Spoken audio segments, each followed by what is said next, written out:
শারীরিকভাবে সুস্থ থাকলে আপনার হৃৎপিণ্ড সুস্থ রাখতে আলাদা কোনো ওষুধের দরকার নেই।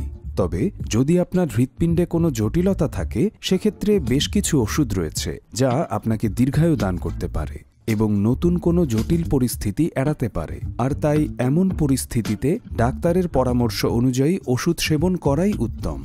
কিন্তু পেইন কিলার সহ আরও যে ওষুধ বাজারে সচরাচর পাওয়া যায়, ওগুলোতে কি হয়? এমন ওষুধ কিনতে যেহেতু ডাক্তারের প্রেসক্রিপশন দরকার নেই, সেহেতু এগুলো ক্ষতিকর নয়, তাই না? ভুল ধারণা। ডাইক্লোফেনাক ও ইবুপ্রোফেনের মতো ওষুধ আমাদের শরীরে গুরুত্বপূর্ণ মেসেঞ্জার সাবস্টেন্স তৈরিতে বাধা প্রদান করে। এই ওষুধগুলো শুধু আমাদের ব্যথার অনুভূতিকে নিষ্ক্রিয়ই করে না, বরং শরীরের অন্যান্য প্রয়োজনীয় কার্যক্রমকেও ক্ষতিগ্রস্ত করে। এর ফলে মারাত্মক পার্শ্ব প্রতিক্রিয়া, যেমন ধমনী ও কিডনির কার্যকারিতা নষ্ট হওয়ার মতো পরিস্থিতি তৈরি হয়। এর ফল হচ্ছে হার্ট অ্যাটাক কিংবা স্ট্রোক।